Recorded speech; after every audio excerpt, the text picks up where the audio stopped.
Hello, world. Welcome to Shindigs, a podcast dedicated to the ones who reach for the stars. This episode of Shindigs is sponsored by Unlimited Solutions. Unlimited Solutions. Live life unlimited. The second episode of the American Dream special. Again, with my mother, Monica Paecock. We're here again for the second time. Got a lot of things I want to talk about. The first one, especially I want to give a lot of shout outs to everybody who's watched the video, who subscribed, who gave a thumbs up. I appreciate the love. There's nothing that inspires me to do this episodes and also my guests who I have on this show than seeing the love from everybody who is listening and watching at home. Again, I want to give my deepest thanks to everybody, appreciation to everybody. I know it's a long video, and hopefully this one goes for a good length as well, because it's a long story. Like I said in the beginning, it's a story that we can write a book of. But again, coming back to the story, there's a lot of things that I would love, to change that I said, but obviously, we're not perfect. I just want to make sure I definitely make it clear that out of all this story, a lot of the thing that made me realize about this podcast is that it's not just, a show. It's not going to be just a podcast for people to, tune in on other people's lives, but it's really a story. It's really a story that's going to make a difference, a story that's going to resemble to our viewers, or, that's going to be definitely an inspiring touch to our community. And again, my deepest thanks to Unlimited Solutions for doing such a great job on the production side of the video, on the audio, on the lighting. Pretty much, if it wasn't for Unlimited Solutions, we wouldn't have the equipment and the technology that we have to do this, to make this possible. So again, big shout out to Unlimited Solutions. Max and Rose doing a great job behind the scenes, and doing a great job to also sponsor the second show that we did, and we did it yesterday. They set the table up and put the microphones. When I got there, it was a beautiful scene what they had out. So again, going back to the story, I know we last left off was kind of on the very comfortable side of being in the United States after a hard 30 days of hell, of the new introduction to what the American dream is, not what she was thinking it was. So you met a friend in a train. Her name was Carmen. You met her on your way from Pompano to Boca Raton, or? Pompano to Boca Raton. Okay. No. Pompano to Miami. Pompano to Miami. South Miami. Okay. So this friend had a lot of influence. I remember this friend.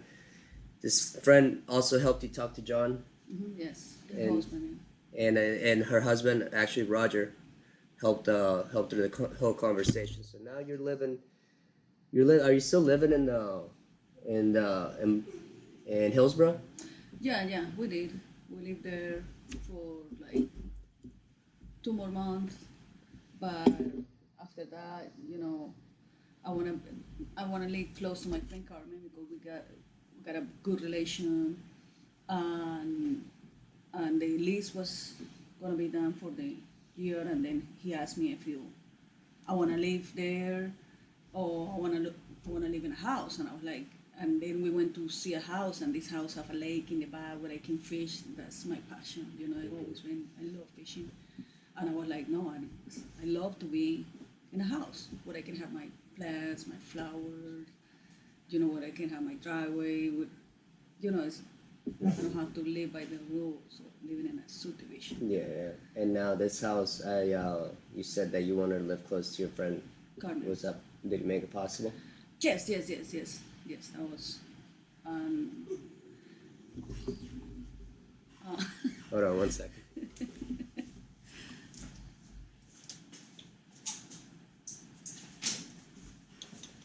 My baby, Lily, you little monster. I love that dog. Yeah, the house. I got a story about the house. That was, we are living in the apartment, and we are waiting for the house to be ready for us to lease. And the house was ready, and I see John start getting all my stuff out. Like, he's like, okay, the only thing we pack is in my stuff, my clothes, my shoes, my hair ties, all my woman things. I was like, this is, I said, when are we gonna pack your stuff? And he like, oh yeah, let's get your stuff situated. And then I was like, okay. And then he's like, oh, by the way, my mom is coming. His mom was Leona Prater. Very, very great woman too, excellent woman. And very religious, a great human being.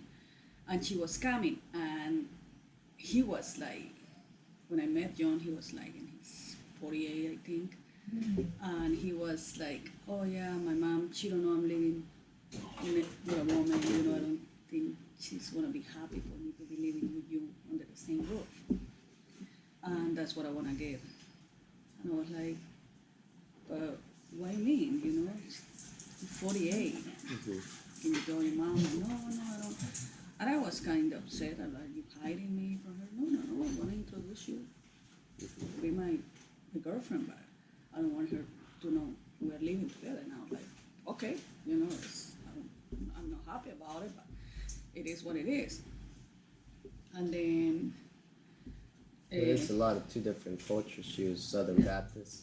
Yes, he was Southern Baptist, yeah. And we were Catholic, so to us families, don't hide me from your family, but so I could see why that would and make you bother. Then we went, and I stay in the house, and he's like, you don't have to go right away, and I'm like, no, I'm leaving right away. If you don't feel comfortable, I'm leaving now, because I was hurt. I think I was very hurt. And then I moved to the house by myself, and then his mama came, and she, he made like a big dinner because he used to be a great seafood cook. He can cook any seafood, and he made this big lobster, crab legs, this fantastic meal for us. And then I got there, and then she's like, hello, and she's like, oh, hi. And I said, how are you, and Monica, and I was like, and then she's like, and then she was coming with her son, Ricky. Okay. And then Ricky was he gave me such a good welcome, this guy, to today, he's a big part of my, yes, yeah. I love Uncle Ricky. Ricky was, he always been part of my family. And then I got there, and he took me outside, we start, I start getting the plates and everything ready, and he's like, can we go outside and you smoke? And I was like, yeah, smoke. And we went to smoke a cigarette, and he's like, I know you guys are living together, but Johnny, he's the baby of the family, and he don't want to disappoint my mom. I don't think that's right. Where are you staying? You staying in a hotel? I said, no, we are ready to move to another house. But he didn't say anything. He just said right 2 days before your mom came, and that's what wasn't happy. And he's like, oh, I know Johnny, and for me it was hard because I can't communicate with John. I can communicate with his family, but with Ricky we got this connection. That guy was that guy was the best of the best. And I was like, yeah. And then he's like, I'm sorry, but I know my mom will love you. We are happy to have you be part of our family. Then I remember we sit down, and then Leona told me, she's like, I don't really believe in interracial relationships. I want to keep it like we all are, but I can tell you a good woman, and I'm not stupid. I know you guys living together, because I find a bunch of women stuff in here, and it's like, I was like, all this preparation for her to come, and she figured it out. Yeah. And I was like, she's like, you can come back tomorrow. I said, no, we just in the process to move to another house, but she's like, but you guys need to get married, If he love you, how long you guys been together? Say like, that was, let's say, 4 months. And then I was like 4 just taking day by day. And she's like, So this whole preparation, you guys been preparing for this lady's arrival, for Grandma Leona's arrival, and you were thinking, oh man, first of all, I can't even be seen by her, so I can't even set an image for her. So when you guys first met, all guards were up, and I'm sure you're trying to do everything to impress her the most. And she just came out to be just a wonderful person, not even a judgmental. She told you, because there's one thing that I learned recently. You have differences and you have respect. She understood that there was differences between you and her and the way you guys were doing stuff, you and John, but she respected the fact that it was happening. So like I said, there's a difference, but everything's got to have a respect. So she respected. It wasn't like you had to play too much of a front. You were just yourself, and she was cool. and then she stayed there for like a week. We have the best time, and You guys connected very well. very well. Awesome, Very well. beautifully. Very well, yeah, very well. And then she left. She like, told her, because we used to translate, and told her I'm leaving very happy seeing my baby boy. My baby Johnny is what she's called him. He find a good woman, and I know, you guys will be happy. And I was like, thank you. And then she left. We moved to this nice house, and close to Carmen. I keep working. I keep doing my. You were doing babysitting. I was babysitting, and I was cleaning 2 houses. And then we rent a room to a lady, one of John's closest friend or something. We rent her a room. I don't know if you remember. I remember Maritza. What was it? Marissa. I remember her though. She had a brother who died. The guy. The Yes, rock and roll with guy, the, yeah. the rock and roll guy. Yes, I remember yes. her perfectly. Yes. I remember. She used to live in her room, and that's who she helped me find the cleaning business. Okay. And then, she introduced me to these people. And I started helping, whenever she needed a hand, I help her. Excuse me. Yeah. Come here.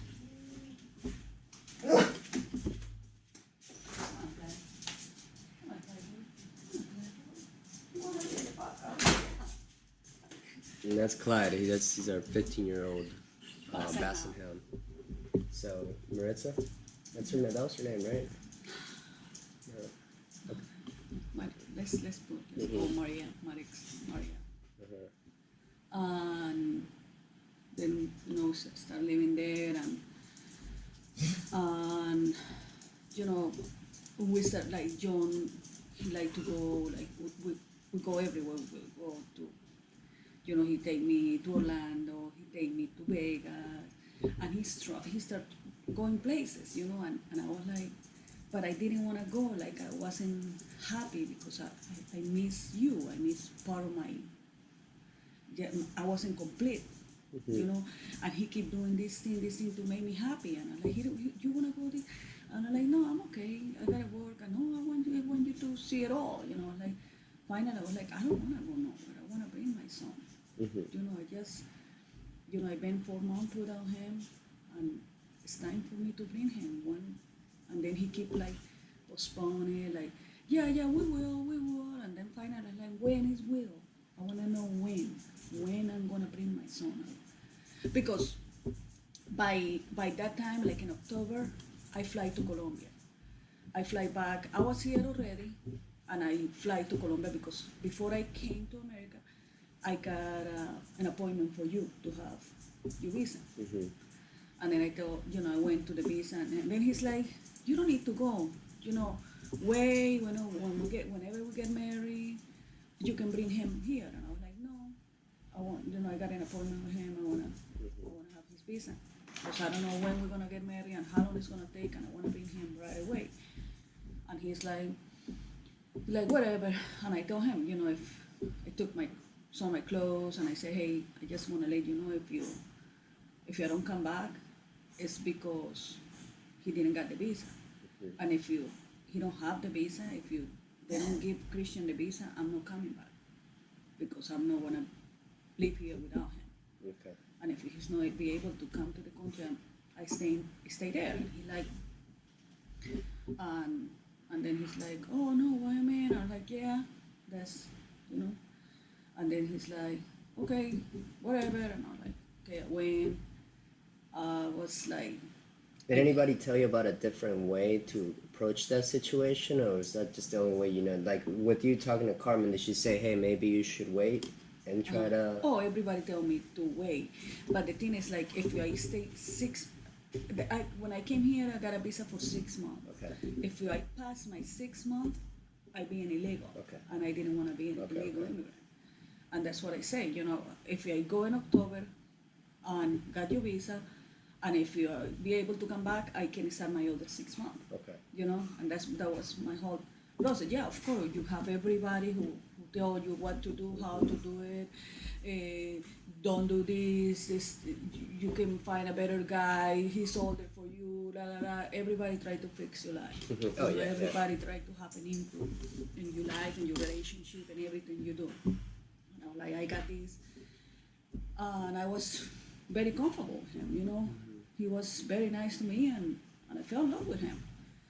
And then I went to get your visa, and I got a sister in Colombia who's supposed to help me get all the paperwork together because I wasn't living in Colombia for 4 months, and she got to get all the paperwork together for me to be able to present to the embassy. And I get there let's say Thursday night, and Friday you had your appointment at 9 o'clock. And then I get there and I say, okay, you got my paper? And she's like, oh no, I didn't do anything. I completely forgot about you. What do you mean forgot about it? I talked to you. Now she's like, no, I don't have anything. I was like, oh my God, I can't believe it.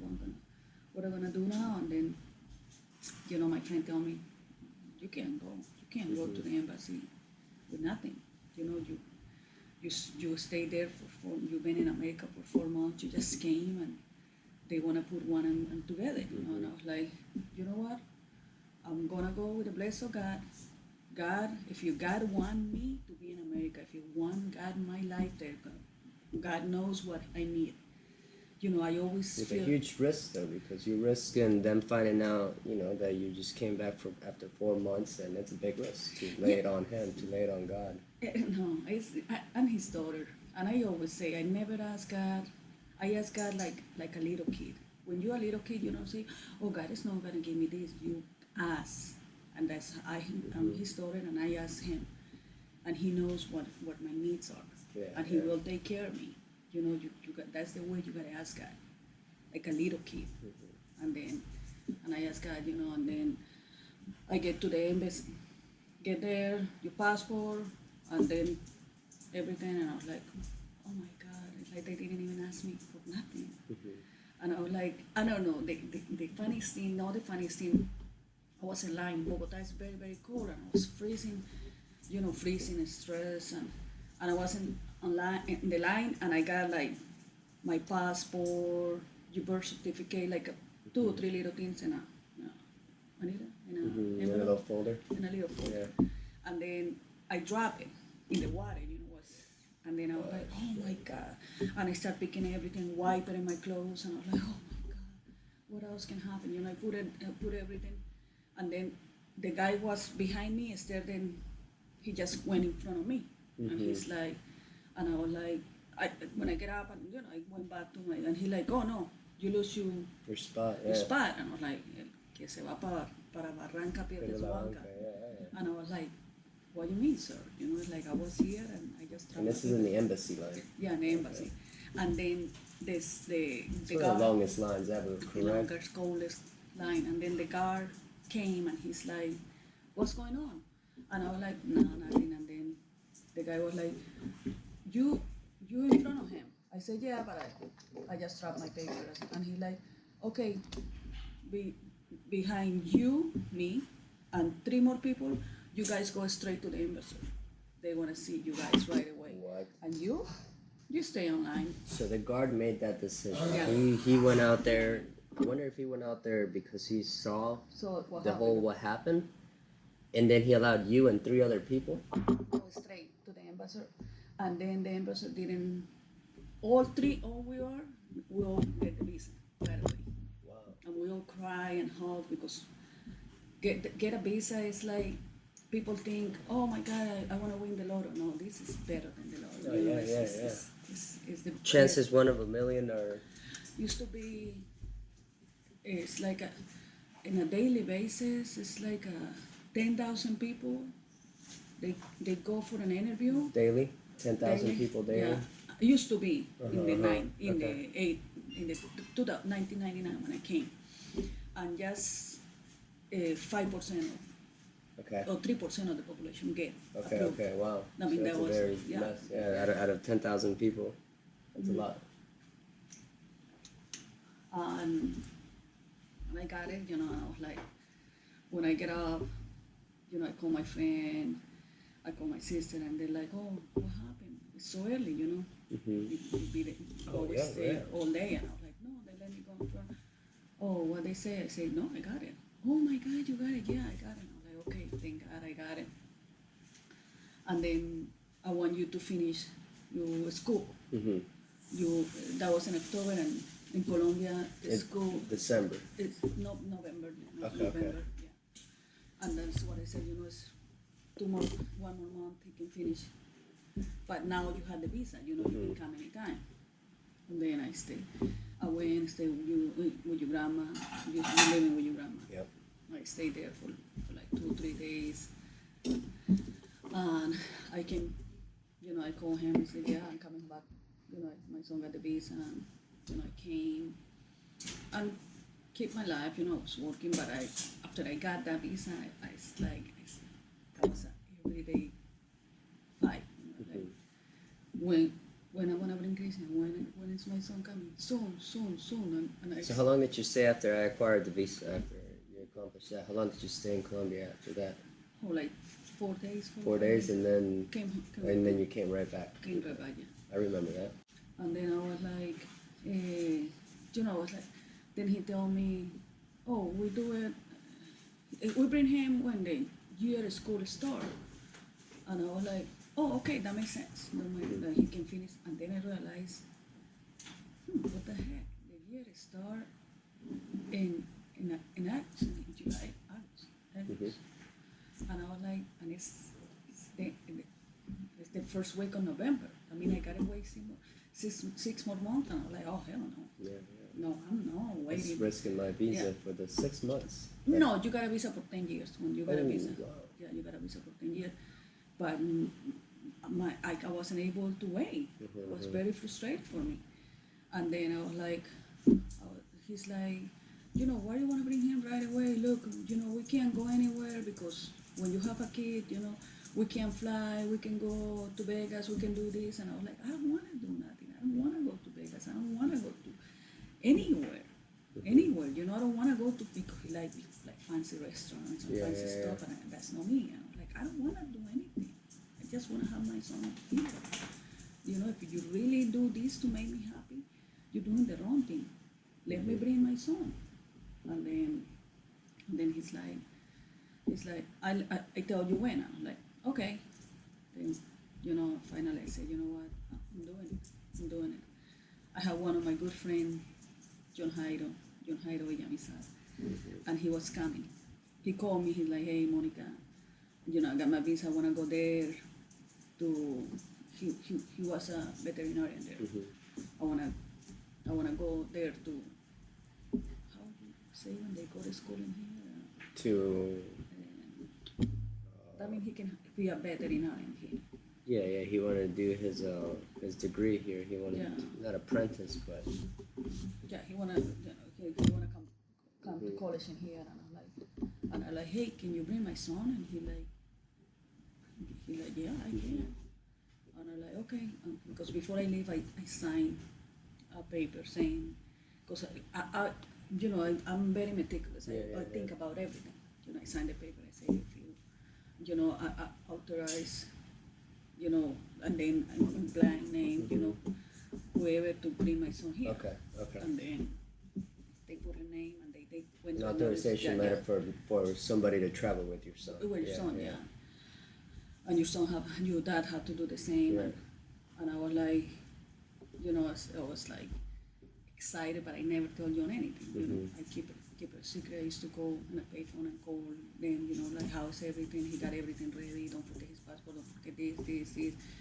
And I was just excited. And like a week before you came here, I told John, hey, I got a surprise for you. And he like, what kind? And I'm like, it's a surprise. And he like, okay. Well, I said, November 27, 1999, you came here. And I was like, it's coming, it's going to be in November 27, I'm going to give you the surprise. And he like, okay.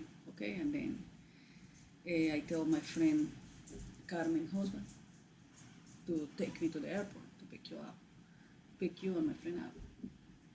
And then I didn't tell John anything. I said, hey, over the ride, I'm going to go with Carmen to the store and we leave the house, And I remember before you came, I used to go to church and I was like, God, please, I do anything for you, for you to please give me the opportunity for my son to be with me. That's the only thing I ask. It's not much to us. A mother want to be with her son. And then God keep telling me, you got to stop smoking. Yeah. Because I smoked for 13 years. And I was like, I stop. And I smoked like a pack of cigarettes. Marlboro light I used to smoke. And I was like, he keep telling me, and I was like, no, let's talk about, let's negotiate. It's like something else. And he like, no, he keep telling me, no, you gotta stop smoking. And I was like, oh. I said, okay, bring him here, and I promise you, I will never touch a cigarette in my life. If you bring him here. And, I made the pact with God, and I remember on my way to the airport, I smoked, I think, 2 packages, I smoked. Holy shit. I smoked like a chain smoker, and then soon, Were you a heavy smoker? I was a heavy smoker, yeah. I was. Damn, so 2 packs. And the thing is, was because I was trying to get clean before you came here. Yeah. But you have asthma, and I didn't want to be around you. And John smoked, but he smoked more like a Swisher cigar. Sweets. Swisher Sweets. They were little. Yeah. And cigars, Okay. And then I was like, he's like, you're not gonna be able to stop smoking it, because that was a thing with both go outside and fish and smoke. And I was like, oh, I can Very do it. social thing to do. Yeah. I said I can do whatever. Especially when words are hard to translate through smoking. And then I went to the airport. Soon I see you, I never forget the image. I see you like short hair and here, and you have like a brown boots and You bought me those boots. Yeah. And then I see you coming with my friend, and I like that. I got up all the cigarettes and grab and put it in the trash, and I was like, the happiest day. I think I can tell you that was the happiest day of my life. It's like that was amazing to have you here, And then we came home, and okay, now I gotta face the music, like get home, and then. Because not just have me, you have me and a friend. Yeah. Yeah, one friend. And then we went inside, and then John was in the kitchen or something. I'm like, hey, you surprised her here, and he's like, what is that? I'm like, oh, this is my friend John Hydo. He's gonna come here to stay for a little bit, and Christian, come on. And then this is my son Christian. He's like, what the heck? I told you we're waiting. I said, no, I told you I can't wait no more. And it is what it is. And he's like, no, but I can't believe you did this.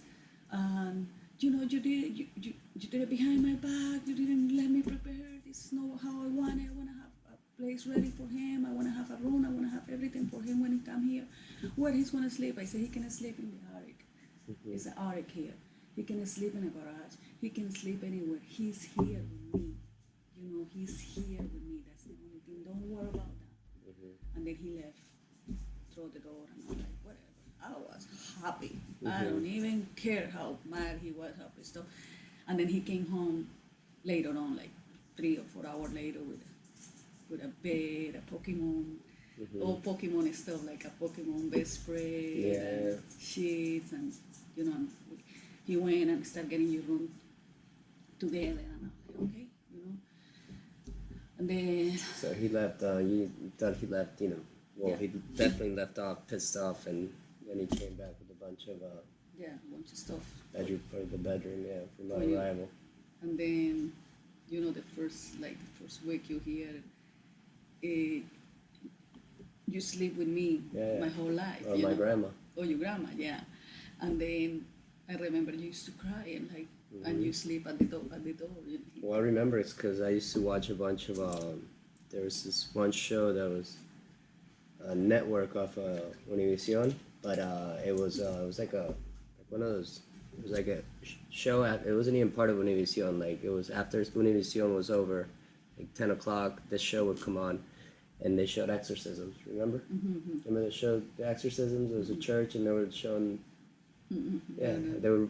I would watch exorcism because it was like one of the only channels in Spanish. So it was that. It was like I really liked the cartoons, but the cartoons were, you know, they were the actual. They were. I'm used to dubbed to Spanish, and now I'm watching them in English, and all the characters sound differently. So I was still watching a lot of Spanish TV, and that was one of the shows. And I don't want to say it's Primer Impacto, but they had a series that it was about all exorcisms. Oh, wow, no. And but yeah, no, I remember because he had a big screen, and I would watch cartoons, and then I would watch that show before I went to bed every night, and it was a show about exorcisms. Like full on, they were going to people's houses, and I don't remember if it was a house or a church, but and then I couldn't sleep. I loved watching it, but then I couldn't sleep at night. I torture myself. And then, you know, after that, everything came back to normal. He was cool with you, and you start going. But yeah, I do remember sleeping on the floor. I'm sorry. Yeah, I do yeah, remember close to sleeping the on the door, floor. I would, because you guys would shut the door. Because here's this man, you know, he's like, okay, listen, kid, you know, you got a whole room to yourself. You know, you can't sleep with, with your mom. You're 9 years old, and to me, it didn't make sense. I was like, no. And he was like, that's sick. Because I used to go and sleep with you. He like, you can't sleep with a 9-year-old kid. That's not right. I'm like, what do you mean it's not right? It's my son. Yeah, but you don't do that. You don't do that in America. I'm like, Yeah. and I was like, I didn't. No, yeah, you don't. yeah, but I didn't see nothing wrong with that.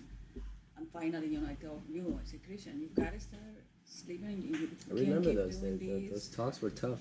And then finally, you got mad one day, and I'm like, I don't want to be here.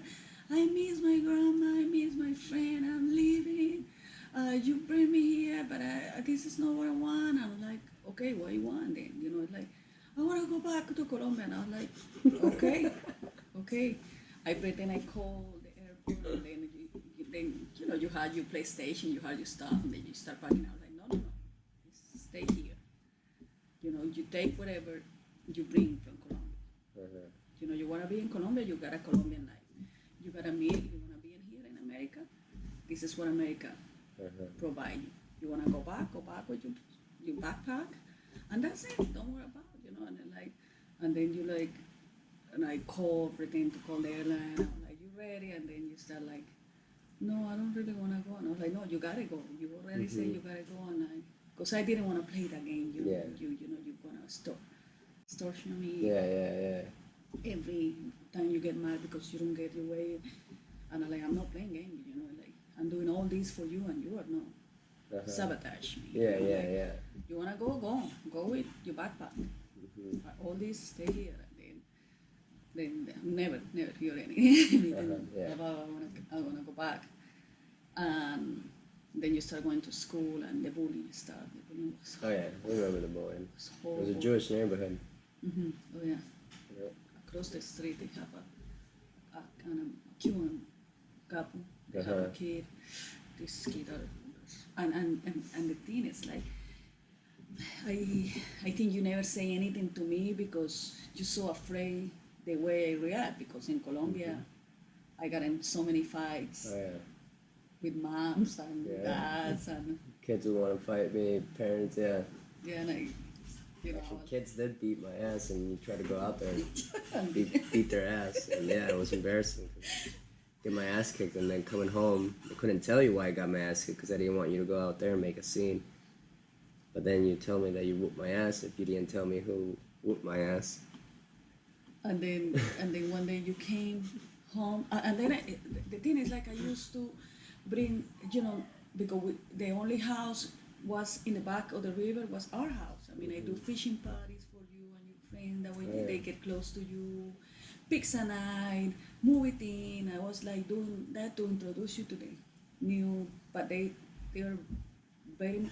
And you came home one day and I see your knee. Yeah, your It was my shin. Yeah, it was your my shin, yeah.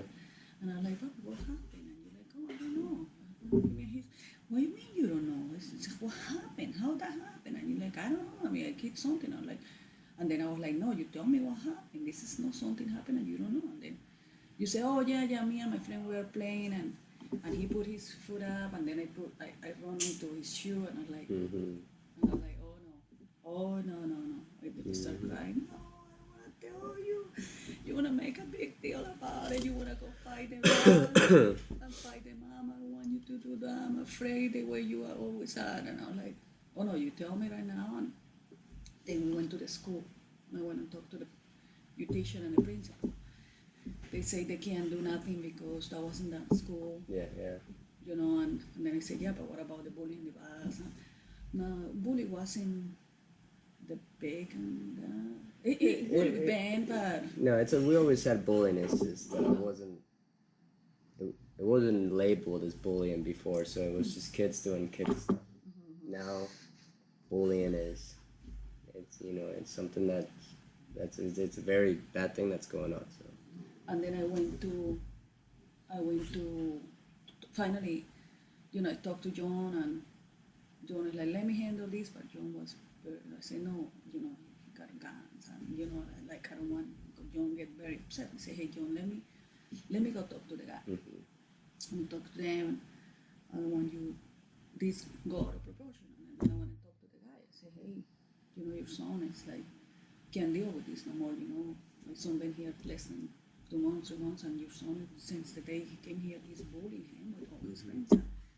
And that's not right, Oh yeah, you went to school and I was like, yeah, I went to school because what else you want me to do, And then he's my son, I will protect him. You know what? He need to learn English. If he need to go back to his country because, we all Americans in here and I was like, okay, my son speaks Spanish, but he will in a couple of months he will speak Spanish and English. And your kids. They're Cuban, but the kids didn't even speak Spanish. Yeah. And I was like, let me open this a little bit.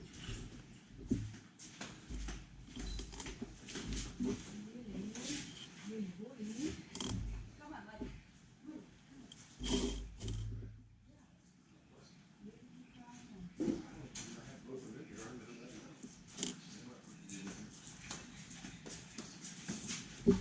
And then like, hey, Magic. Yeah, come here. This is magic. That's the other trouble. This is the magical. That's the other trouble. He's twice the size of Lily. Lily is only 11 pounds and he's already like over 20. But hey, you guys play nice. He's getting hurt. Yeah, the thing is he's got a bruise in my miniature. They're siblings, brother and sister, but they play so rough. Okay, and then after that I didn't see the conversation went anywhere, and then John went and talked to the guy. And I told her, hey, your son touched my son one more time and we will fix it together. That stopped right away. Right away. The teacher called me and said, Get in here, come on. come on, he's okay. Come on, Lily.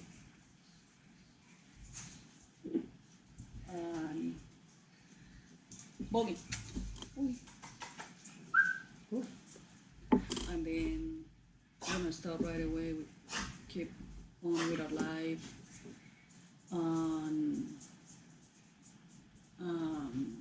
I keep working.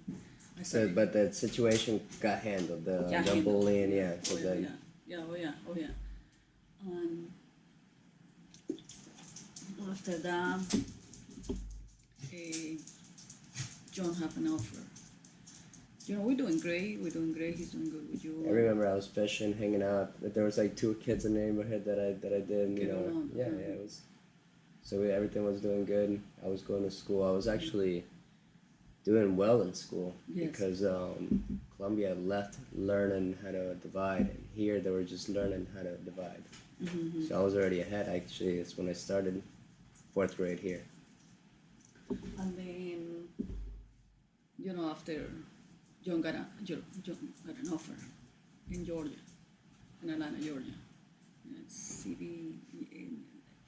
CNN. You remember when CNN. Yep. Yeah, he got an offer, a good offer. And then he told me, hey, I got this offer. I own a house in Georgia, but the house is rented now. We gotta wait for the house to be empty. But we wanna stay in my son's house till the house is empty. But we can show which your son, my son, you need to send Cristian to Colombia. Mm-hmm. And I was like, why? And he like, yeah, because we don't have our house. Whenever we have our house, Cristian have his visa, and we can. It's like, and I was like, no, I don't want to send him back. He's here already. Like, why I want to send him back? And he's like, yeah, because you have to. I told you, I can't take you to my son's house, you and your son, and impose somebody else, Mm-hmm. And then I was like, no, I don't want to do it. I don't want to do it. And he's like, why me you don't want to do it? I said, no, I don't want to send him back to Colombia. And then he's like, okay, it is what it is. You do what you need to do. I'm gonna leave, I got this month for you to think and change your mind, but I'm not going to Georgia with your son. If you don't want to send your son, you stay here with him. And I'm like, okay. He's like, but I'm leaving you. And I'm like, okay, figure it out. And then he's like, want to leave everything. I was like, it's nothing without him. I don't need anything, and then, finally he was like, okay. Then I stay in my ground, he stayed in his ground. The situation got rough. And then he's like, a week. He's like, Monica, please. And I was like, no, it's no negotiation possible. Like, I know you need to go, and I stay here.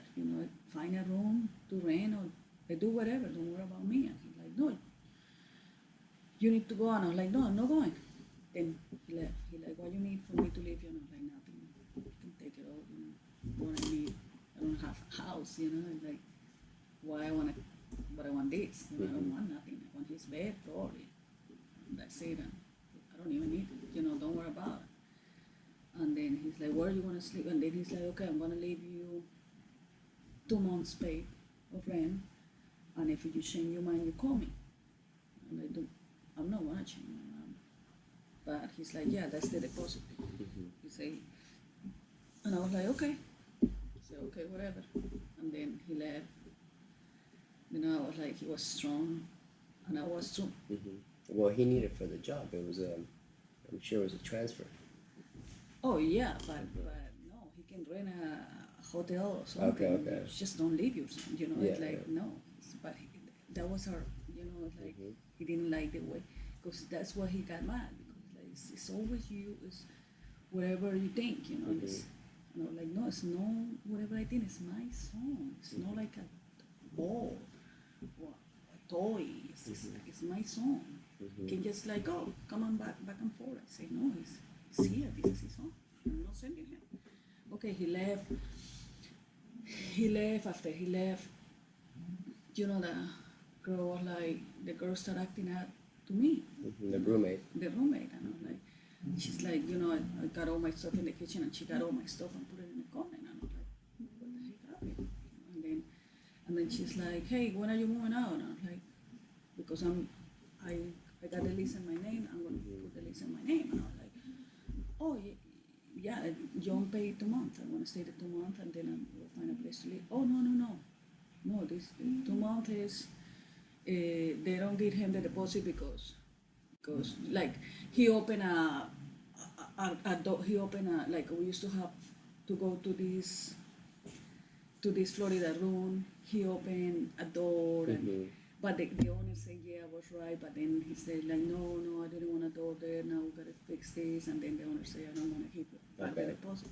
And then she's like, oh no, you gotta leave. And I was like, okay, I'm leaving, but I need my time to. And she's like, oh no, you need to leave by tomorrow. If you're not gonna call the cops. And I was like, oh my God, after he left, I was like, and then this lady started acting up to me. The owner of the house came and he's like, hey, no, John, I don't know nothing to John. You need to leave my house. I'm going to call the cops. And John here, you don't want nothing to do with the cops. And I'm like, my whole life crumbled in front of me.